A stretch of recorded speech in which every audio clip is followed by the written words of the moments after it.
That's okay. Just wait for a few minutes and you'll be there on YouTube. Is that okay, Professor Catalina? Are you there? Waiting for, let's go. I think that we're about to. No. Not yet. So let's go. I believe that in few time we'll be there. Well, good afternoon from Brazil. Here we are in Brazil, 1:15 p.m.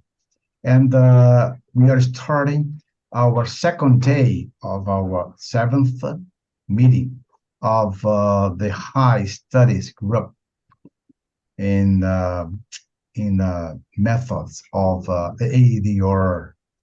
It's a pleasure having you here. We have today. We have Dr. Kristen Arzumanova. Wow, it's beautiful pronunciation, beautiful sounds. And also my friend, my dearest friend, Dr. Mary Lou Frank Bryant from the United States. And Dr. Kristen, are you now in Russia? Where are you now? Now I'm currently in Cyprus. I'm living 5 years in Cyprus. You're Cyprus. Oh, thank you. Thank you very much for being here. For us, it's a great, great pleasure.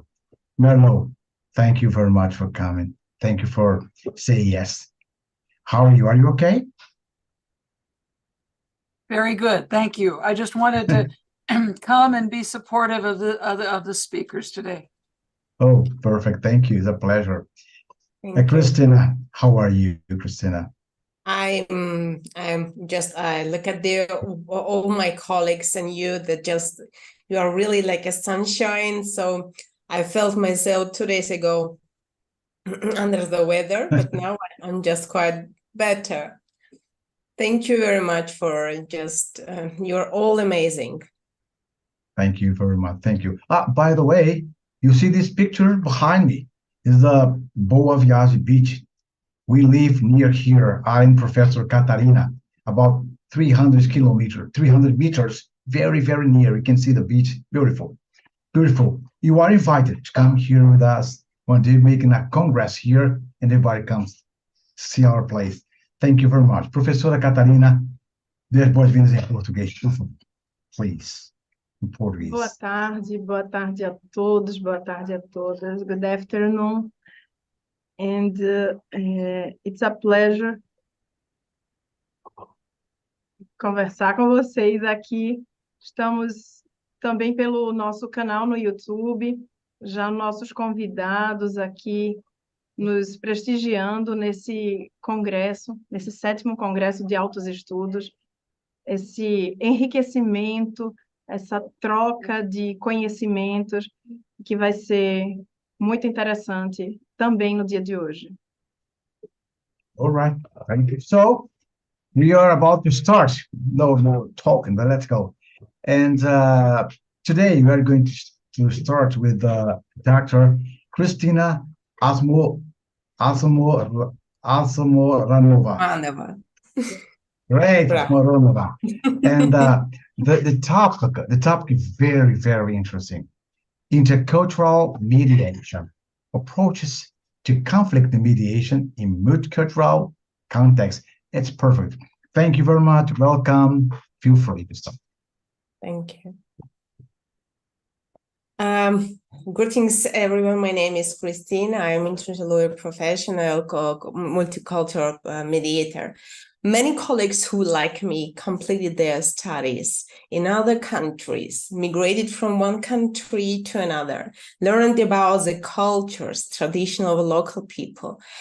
Now, they know that language is one of the biggest obstacles to people achieving their life goals and potentials. It can serve as both as a barrier and a lifeline. In my speech, I will not separate verbal and nonverbal language and in multicultural mediation, since they constitute as a symbiosis and the most important component of our communications with people. Have you ever felt that? How nice it is if you are greeted in your own language? and thereby show you show respect, and respect for the linguistic culture means respect for the people.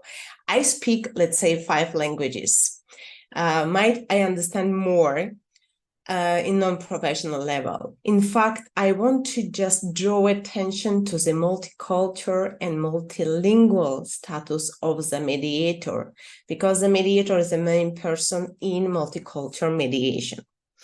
This is a great chance to discover the great opportunities for yourself. Where is an interpersonal conflict?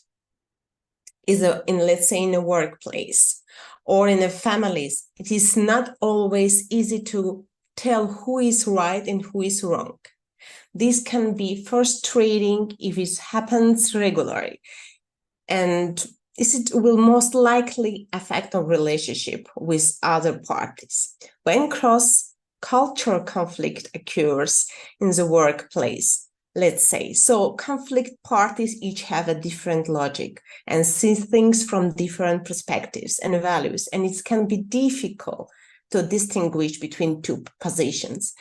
It describes my most famous, the principle 6 to 9. From my side, I see 6, and from your side, you see number 9. It's the end, we both right, you and me, that what I call bipolar vision. What's the examples of the causes of culture misunderstanding?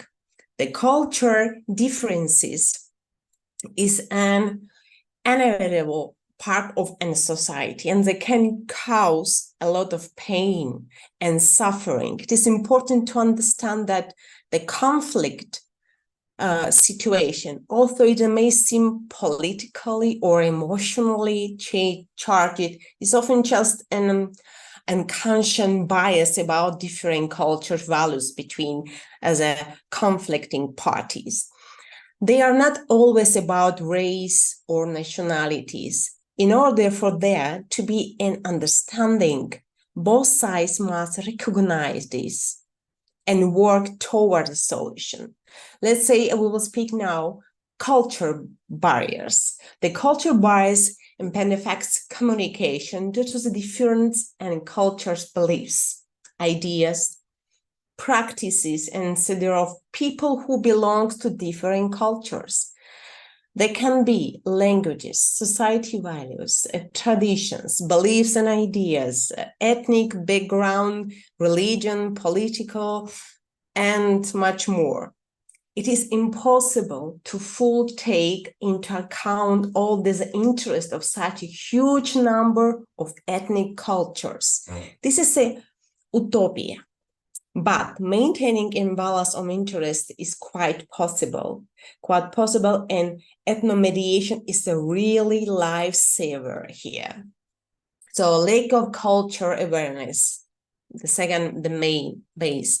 The culture misunderstanding occurs when people from different culture interpret situation differently. Misunderstanding is a normal part of an interpersonal conflict. The way we perceive and interpret what is happening around us depends on how we believe and values, our values, which are influenced by our languages, cultures, and cultural backgrounds.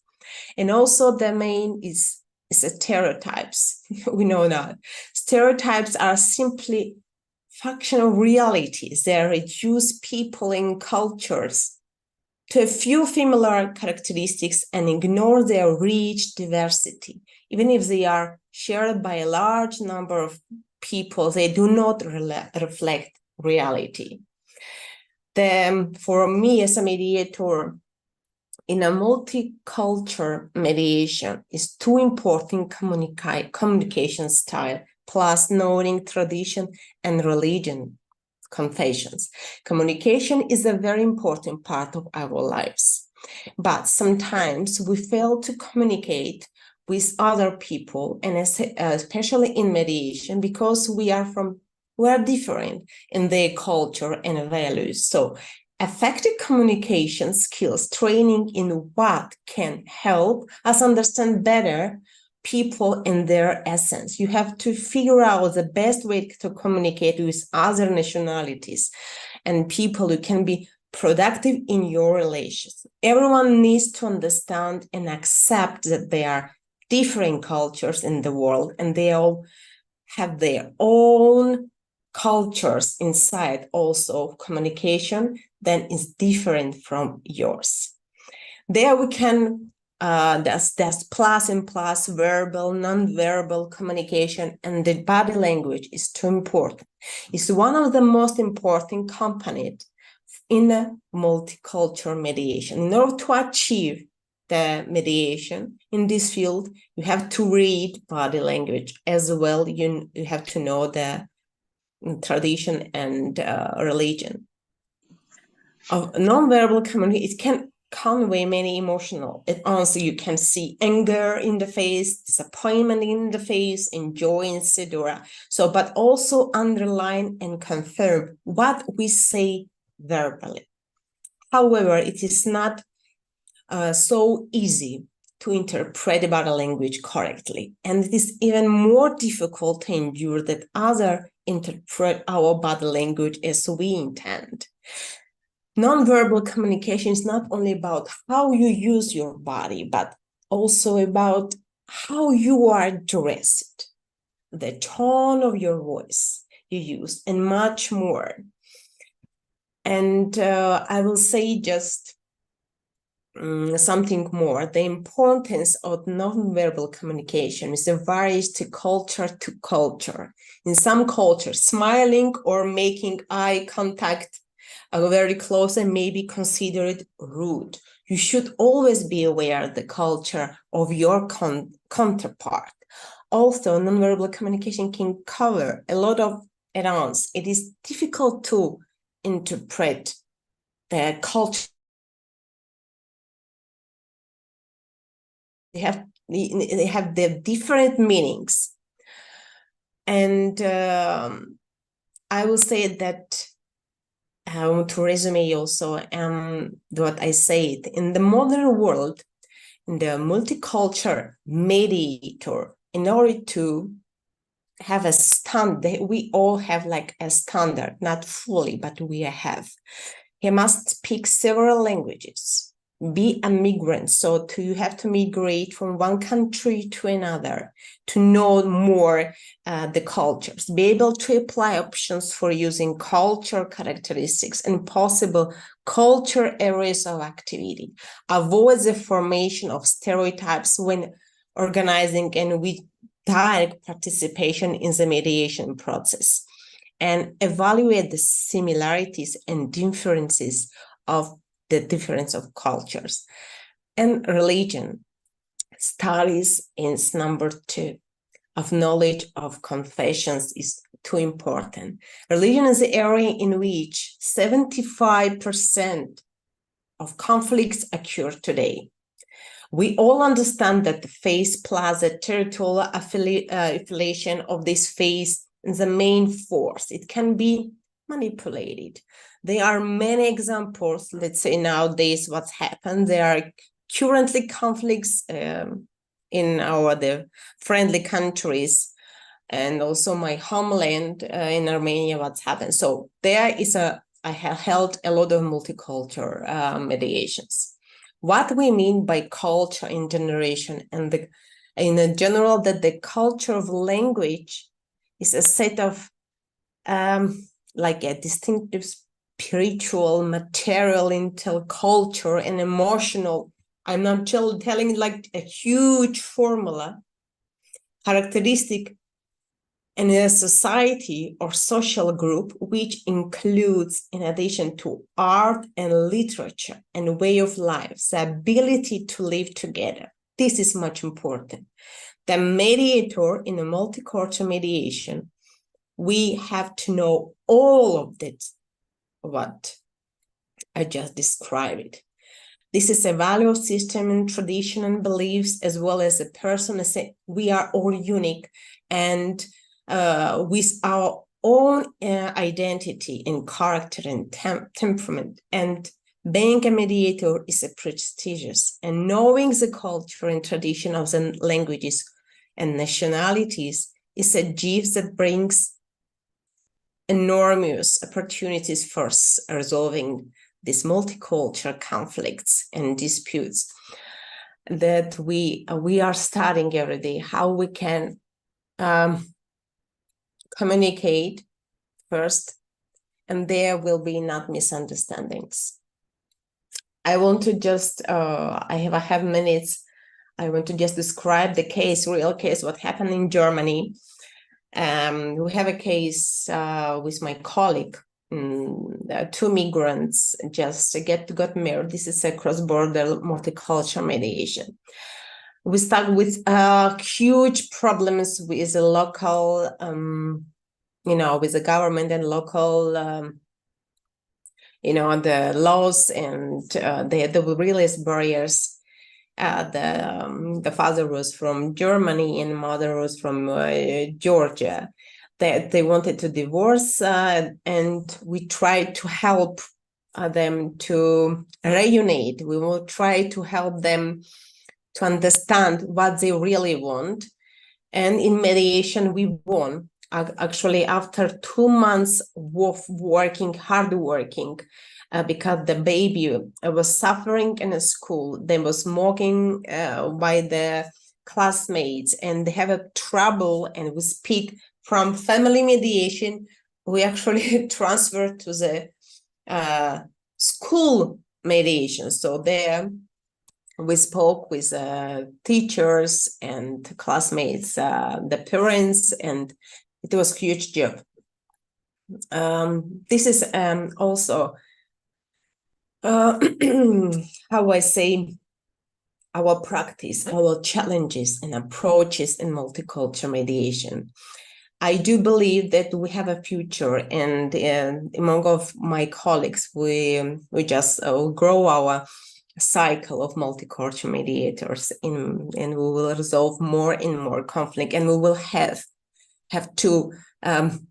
I want to have to help to understand people that we are one, that God is one, and we have the language is nothing. It's not a barrier, and we can study and can speak. The main is understanding. And I want to wish everybody love, happiness, understanding, and thank you very much to just invite me on this amazing event.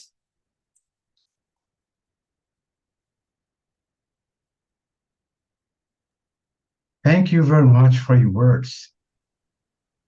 I am very grateful now because of your words, because your emotion when you talk about multicultural living. My God, it's great. When you talked about IC6 and IC9, this is a book of mine. And this book, I talk about mediation. In my book, I have this. I'm sorry, here. Can see? No, I have here.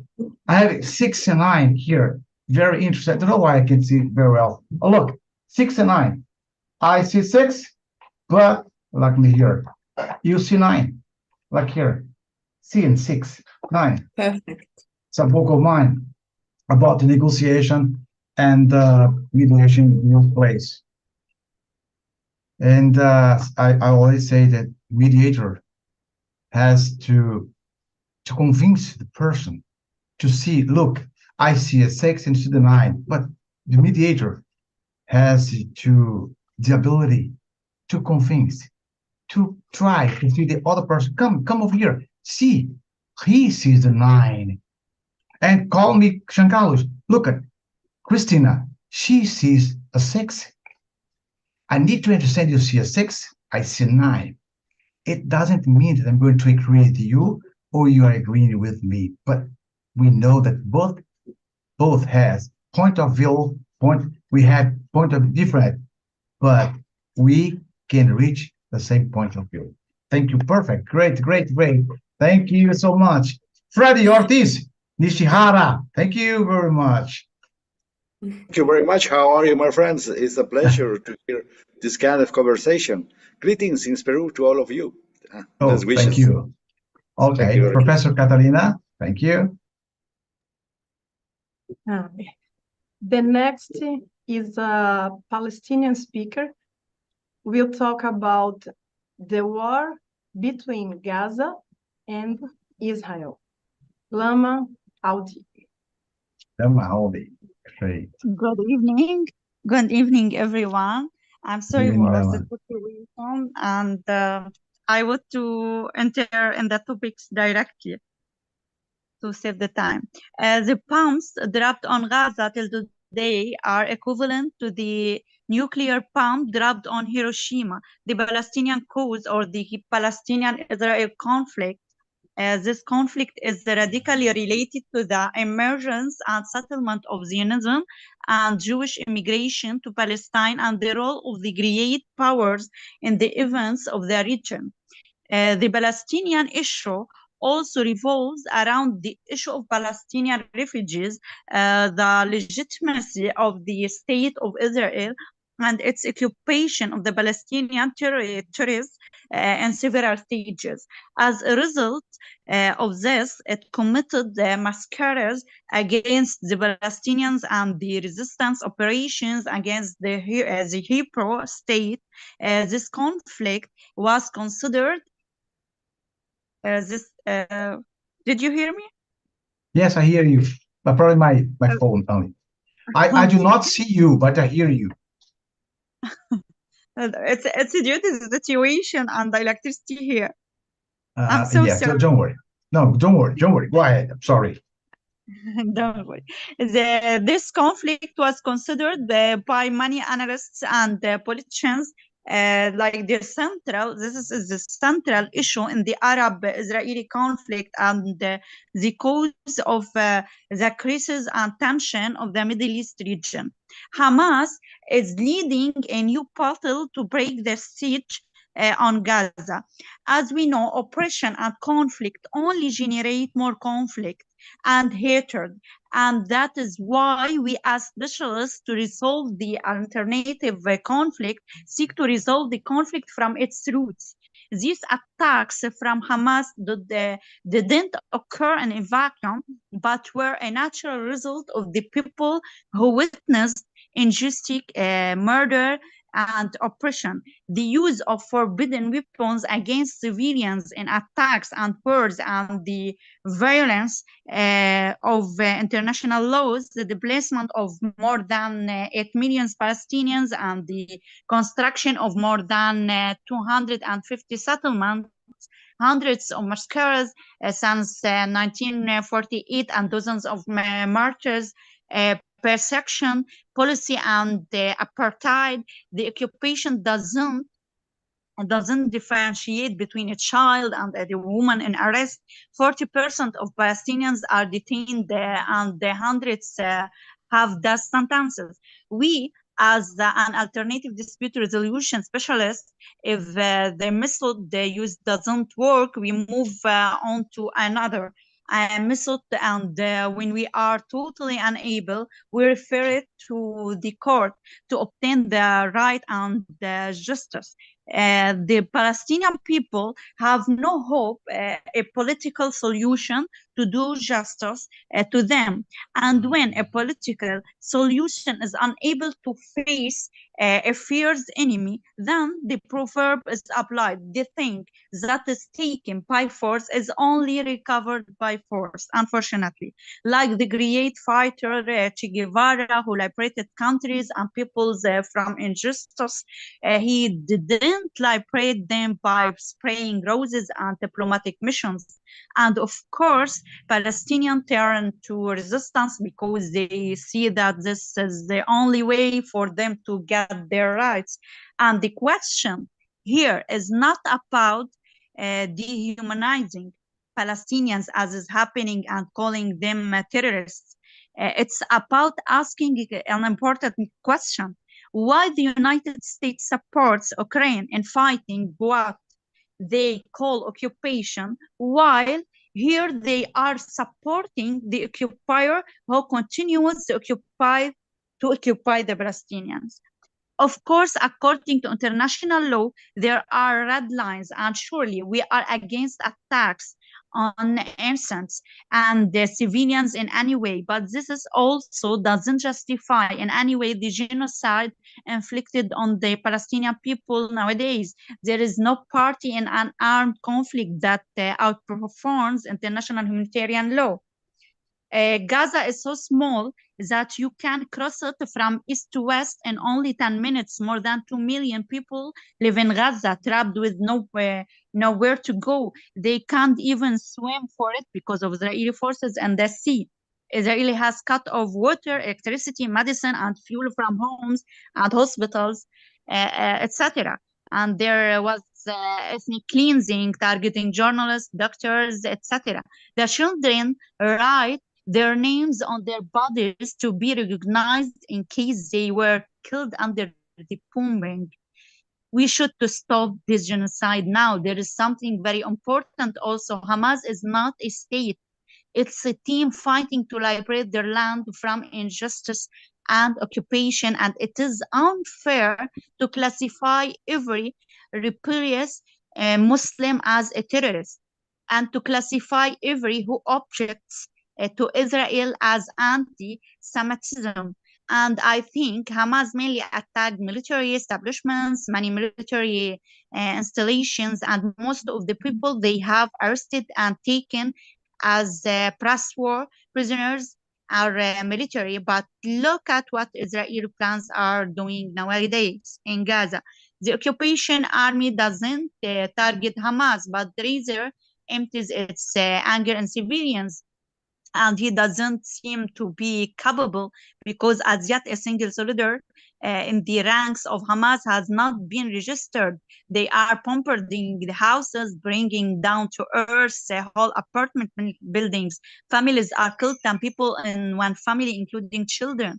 And instead of protecting them within the border of their lands, they want them to went to Sinai or Jordan. It should be noted that defending the human rights of Palestinians doesn't mean that you are pro-Hamas. Free Palestine means free Palestine from the Israeli occupation that's been robbing them their basic human rights for 75 years, and it doesn't mean you are anti-Semitic or want all the Jews gone. It means to stop caging 2.3 million Palestinians in the world largest open-air prison, half of whom are children, and to end the apartheid imposed by the Israeli government to give the Palestinian control over the basic infrastructure in their lands. There is a large role for the media. The media must be fair because it can fuel conflict and ignite wars. It should be just equitable. Media, it must be fair and equitable because they have a great responsibility before public opinion and in front of themselves. Unfortunately, what we really suffer from today in the Middle East, there is dual standards in governing the Western media and misleading the people, and not only they targeted the home of the reporter. Instagram just also removed the largest Palestinian news page. The major stations are trying to make scenarios and lies through social media. We don't want any, in reality, we don't want any civilian to be hurt, neither by Palestinian or by Israelis. But the question is how to end that. That will it end by attacking Gaza Strip another time? Israel has already conducted 5 wars on Gaza. One of them lasted 51 days. They destroyed everything. But this didn't stop Hamas and didn't stop the resistance. There is only one way to stop any violence, and that is to end the Israeli occupation. And we have to be fair. We can't say that Israel has the right to defend itself, but the Palestinians don't have the right to defend themselves. I hope peace prevails in the world. And that we search for the truth by ourselves without following what is said from the media or governments. Thanks, Mr. Carlos and the group organizers, for giving me this opportunity. Hope all the best for you and my colleague and participants. Thank you so much. Thank you very much. Thank you, Lama Alves. Thank you. And believe, I feel sorry because of these and your words. Words really make me feel a little bit sad and frustrated, not about the words, but about what you can see about the world. As I was talking to Dr. Merlo, why should I have to kill to say I'm right or wrong? Always say, what's the war? The war is a very hard way, aggressive way to say, I do not agree with you. Is that we attack people with our words. In the war, we attack Later, with my bomb. darlings. Unfortunately, Yeah. that's it. Thank you very much, Lama. Thank you, thank you. The And I hope as soon possible Where? this war The ends. gods are. I hope Stop this. you like it, man. Okay.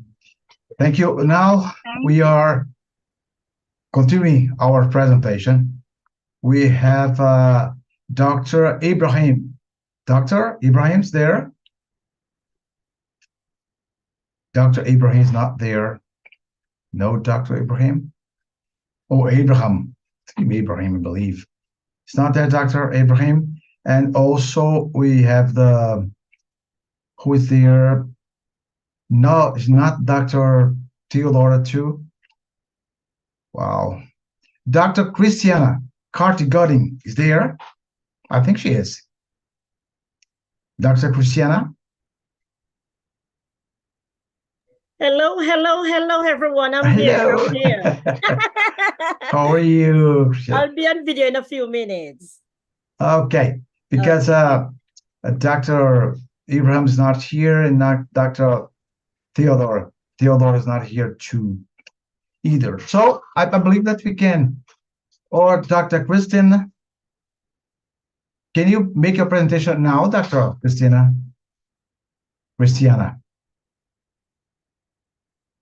Sure, definitely. Hello, Oh, everyone. Let me put my video perfect. on. I just need to see you right now. Of Yes, course. perfect. Hello. Greetings from Canada. Greetings. Okay. Greetings from Brazil. Thank you very much for being here with us today. Of course. Thank you. Of course. Well, Is there any way I can share my screen? yes, today Okay. our presentation has been very, I would say very hard emotionally for me. It's very hard to hear. That's why we are here to talk about peace. That's why we are here to talk about peace. One moment, please. Well, let's see. Today we have Dr. Theodora Savova. No, I'm sorry, Christiana Carty-Godding. And she's from Canada. Thank you very much for being here. And she's going to speak with us, about the use of artificial intelligence in conflict resolution. Thank you very much and welcome, Doctor. Thank you, Dr. Jean Carlos. Thank you so much and greetings to everyone. I'm happy to speak on that topic. As Dr. Carlos had said, my topic is the use of artificial intelligence, we for short would say AI, in conflict resolution. Can it replace us? I guess not.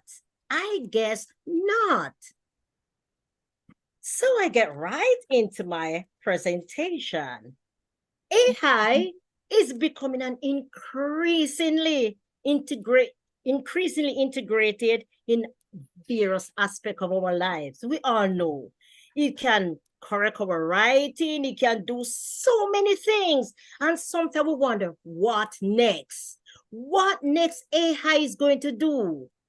Even a simple example as going to the food store nowadays in Canada and most countries where we don't even need somebody to cash our things anymore. Technology is taking over. But will it take over human totally? I guess not. Lives, and it has its potential. And it's the potential and the application in conflict resolution. As I said before, it can do but so much as a machine and as technology, but human will always be needed. In conflict, if I, as a mediator, want to resolve a conflict, can the AI deal with the emotional aspect? Can they be sensitive to cultural differences? How would they know the norms of my culture, which is a Jamaican Canadian, and your culture, and know the sensitive aspect of that? No matter what study is done, AI will never replace human. As we explore the use of AI, there are several key points you need to consider, and I put that on my screen now. Predictive analysis. Predictive analytics. During conflict resolution, as mediators, will it be able to predict escalation? As like in conflict resolution, we say a walk to the balcony. When it's getting heated, will the machine or AI will be able to tell the party, okay, it's getting a little bit too much. Let's take a break. You can have a walk to the balcony, as we refer to it in Canada. I don't know if you use the same terminology in your country, but we have a saying to say, take a walk to the balcony. We call that the cool down period. Will the machine be able to detect that? I guess that's impossible. I guess that is really impossible to detect the escalation of conflict. Can it be the predictive analytics? I said, no, the machine cannot do that. Another sore point that I had mentioned before. Cultural and ethical consideration. As I mentioned that before, would the machine be able to detect that? Okay, a certain word in my culture might be upsetting or might be not so tasteful for me, whereas in another culture it's acceptable. Will the machine be able to detect that, to know what is my cultural norm versus your cultural norm? I guess no. I don't believe that. I know that scientists are working overtime to do all these things. However, there are limitations to AI. We have a brain. We can be flexible. Can the machine be flexible as us? I guess not. Another point, the data privacy. As we said that already, analyze sensitive data related to conflict. How would the machine be able to analyze that data? It's not possible. So the privacy, we know as conflict resolution professional that our information, the data that we collected, it must be private. The session must be private. It must be confidential. It must be unbiased. Will they create the machine with a brain similar to human to detect that? I said it again. I guess not. We go as far as to think of another sore point, the success of matrix, the success matrix. Can it measure the success in conflict resolution? Will the machine, will AI be able to detect the success? Will machine be able to use up all the mediation skills? Oh, they might be able to invent it, to use up the skills of mediation. But it can never, never, never replace human. It's not possible. There are some things that our brains are programmed to detect. as professionals in our area of expertise, which the machine will not be able to do. No matter what the creation is, AI cannot and will never replace us as mediators. So I'm sure mediators will be around for a very, very long time. AI will be around, but it will not be able to replace us. This point of discussion opened to the door a deeper exploration of the potential challenges of integrating AI into conflict resolution, processing, addressing both technical and ethical dimensions of this emerging field, which is conflict resolution, us as mediators. So as I close, I will say that AI is very, very important. It's critical. It's very helpful in our lives. It makes our life easier, yet it cannot replace us. So us as mediators will be around for a very, very long time. Thank you, Dr. Jean Carlos, and over to you.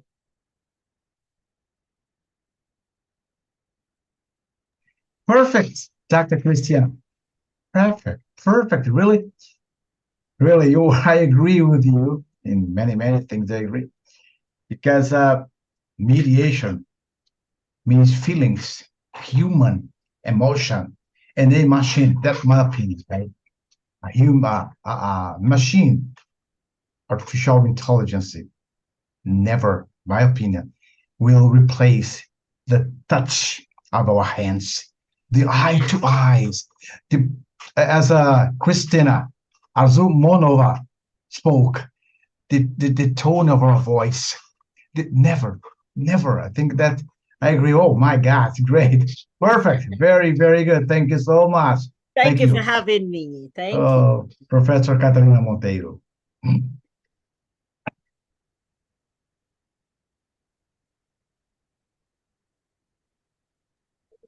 Isso aí. Thank you, Cristiana. Yeah. And the next, I speak from USA.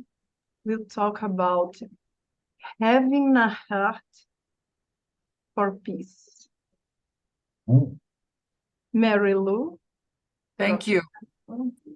Please. Yeah, it is such a pleasure. May I share my screen, please?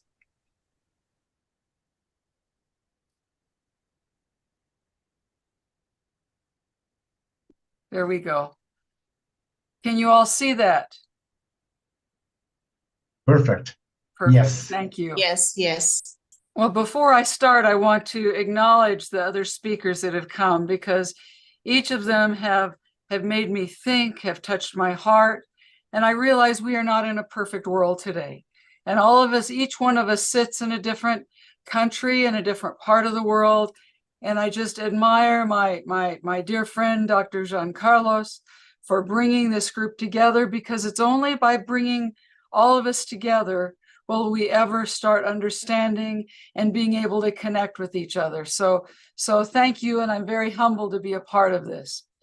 Let me take a few minutes and talk with you about the heart of a peacemaker. And I'm going to talk about 5 different things: the courage to be with people in conflict, the ability to listen deeply, to embrace emotions, to have compassion for other people, and to develop a shared humanity. And I think if we think of what is in a peacemaker's heart, I would hope that all of these things would be a part of it.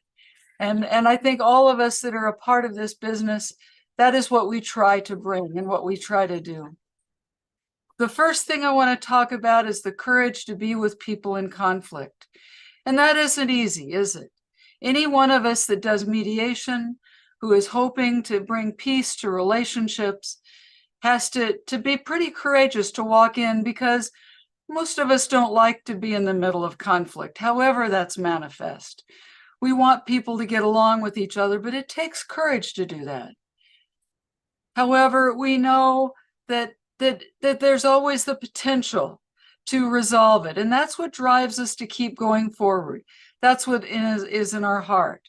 How we see conflict determines how we will be able to talk about it. And most of us in our hearts, we know that conflict reflects the normal process of living. It is an opportunity.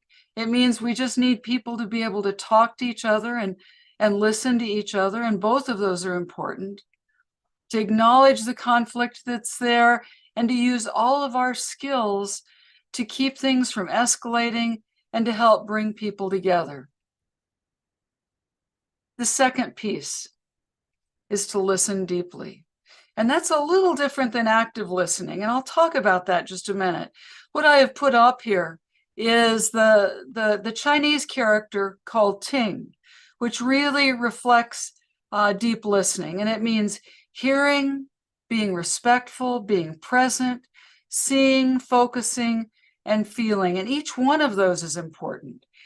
It's a whole process. And whereas when we just listen like most of us do all the time, we hear some things. If you're like I am sometimes, especially with my husband, we'll be talking, and sometimes I don't listen as carefully as I could listen. And the same happens for him. Even though we've been married many years, he will miss something I've said. It doesn't mean we don't care or we're not trying to be present, but we get busy and technology and the world takes over. But when we do this, we want to bring all of that. And especially when we are doing mediation, each one of those is important. We know from research that listening builds trust, it builds and can allow for us to resolve our conflicts. If we use active and deep listening, we're going to be much more likely to be successful. And that means putting aside our books. That means putting aside our note paper and really giving a focus on listening. And in some parts of the world, when I've worked with people from many different countries, I've learned that in some countries, they're wise enough to teach listening. In our country, we don't get lessons on listening. However, it's terribly important.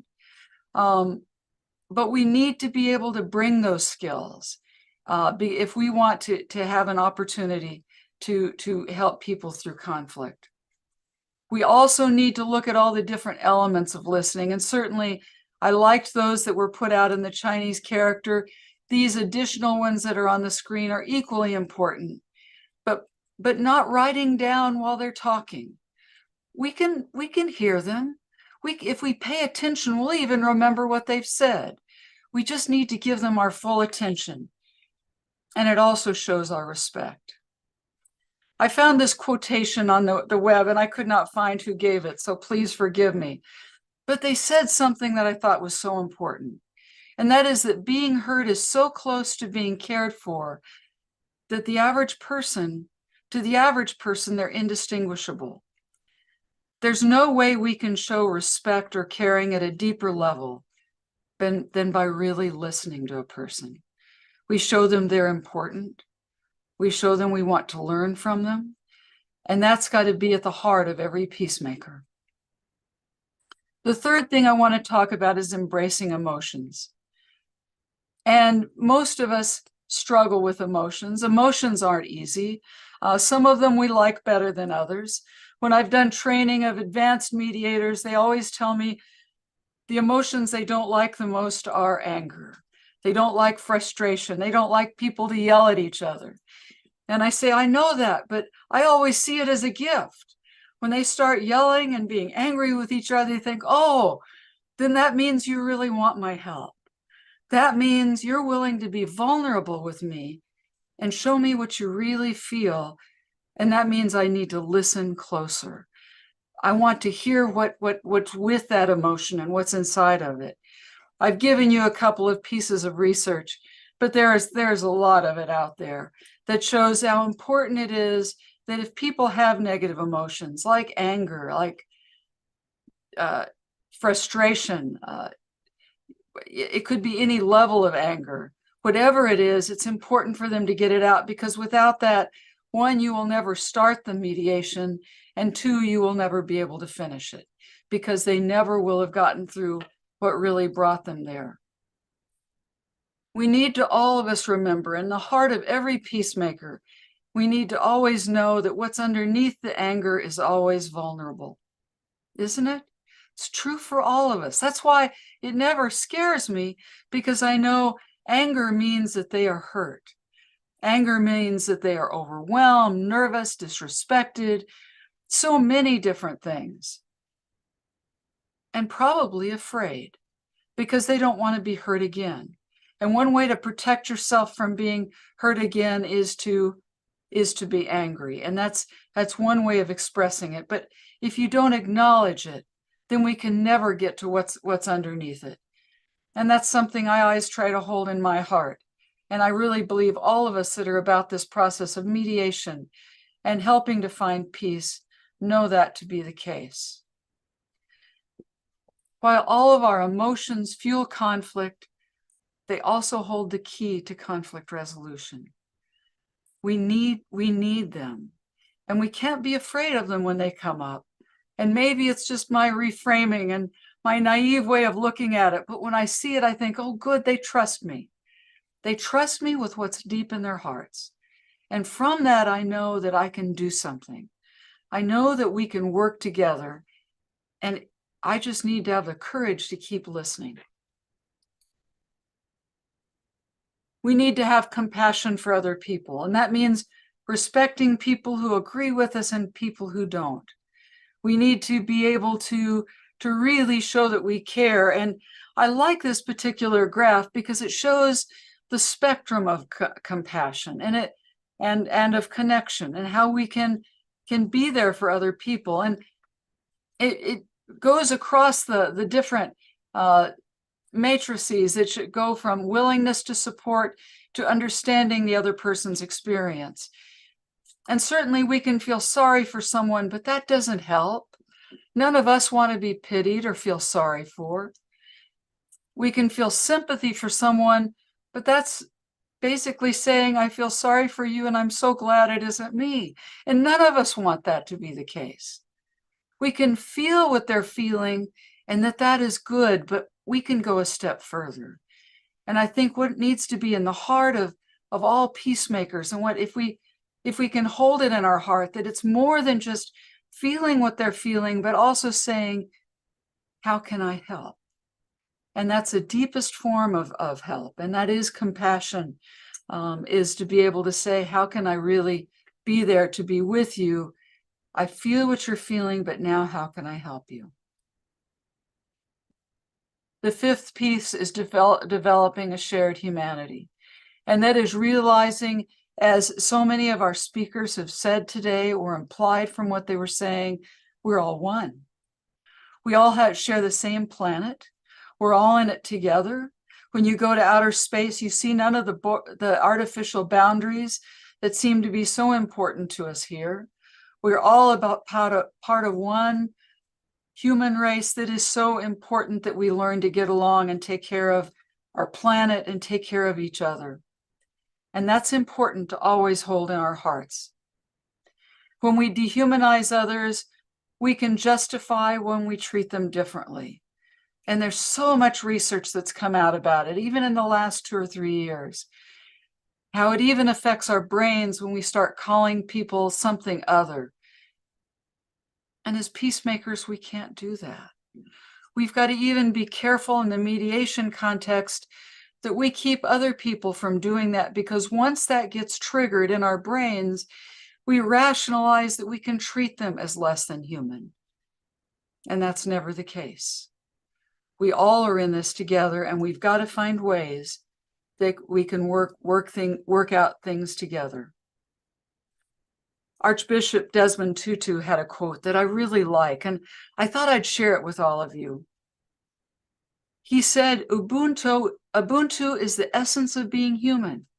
It speaks to the fact that my humanity is caught up and is inextricably bound up into yours.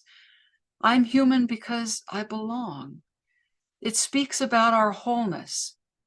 It speaks about compassion. I am only because we, all of us, are. And isn't that what's at the heart of a peacemaker? So I've talked with you about 5 different things. Everything from how we have to be courageous and listen and embrace what emotions come up there, holding on to our own compassion that we have to that we need to bring with us every time, and then understanding our shared humanity. If I can, I'd like to share a brief poem with you that I wrote. And I wrote it a few years ago, and it's about the heart of a peacemaker. And let me share that with you.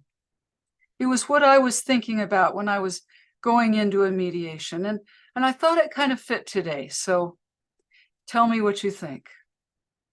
Holding the promise of peace in a sea of anger, fear, and frustration, I walk into the war room. Both sides are right, dead right. The opportunity rests in listening, and always I learn. When those in the conflict let go and see the other side, sometimes they forgive. Other times they recognize the common humanity that they share.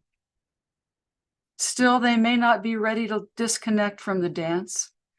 Their egos too fragile to admit fallibility. Their positions too entrenched. If they concede, they feel they admit defeat. They never realize that by not working together, they've already lost. Whenever I leave the mediation table, though, I'm humbled that they would trust me with their pain, their vulnerability. Whatever the outcome, I hope they feel heard and know that they could forge a path out of that struggle, that they could understand the other side, that they could stop the pain if they only take a risk on peace, as I hope to do each day. We need to remember that each one of us can and I hope should have the heart of a peacemaker. That's what brought us into this business. That's why we do what we do. And we work with people who are in the midst of a lot of conflict. And at this point in time, most of what I do is do training for people who are going to go out in the world and hopefully bring all of us together. The key is that peace begins with each one of us and will be reflected in the way we approach conflict in ourselves and between other people. Remember that you're the hope in the future. May peace be with you. And I want to thank our organizers and thank each one of you for being a part of this and letting me be one of the last people to speak and get a chance to share the stage with so many wonderful people over the last 2 days. Thank you so much. Yeah, Mary. I have no word to express my feelings. You've touched my heart. All of you. All of you. I am only because we are, wow, it's great. It's very strong. Very, very, very strong. Congratulations, Merlo. Really, you should be the last one to speak. Great. Thank you very much. Your words were very, very beautiful. You make me remember William Shakespeare when he said, I do not remember very well, this is anger is a poison we drink, waiting for someone else to die. Why? Why? I hope you all have this heart of a peacemaker, that warrior. Thank you very much. Thank you all. Today, my Saturday is unique, and I remember for the rest of my life this Saturday when we get together to speak about peace, to speak about the heart of a peacemaker. I think that our next Congress topic will be the heart of a peacemaker. It's beautiful. I love it. Thank you very much, Freddie, Christina, Arzu Manova. Thank you very much. Christiane, Carter, thank you. Mary Lowe, Frank Bryant. Well, I give you my heart and thank you so much. And thank you, your husband, because he helped you to be here with us today. Thank you very much. Have a good weekend and a good Saturday and a good Sunday with the heart of a peacemaker. Thank you. Professora Catarina, gratidão. Muito grata, professor. Gratidão aos que participaram pelo chat no YouTube. Isabel, Elias Pereira, Zoraide. Temos aqui outros Bom. também que estão participando conosco. Muito grata. Thank you. Thank you for all. Thank you. Bye-bye.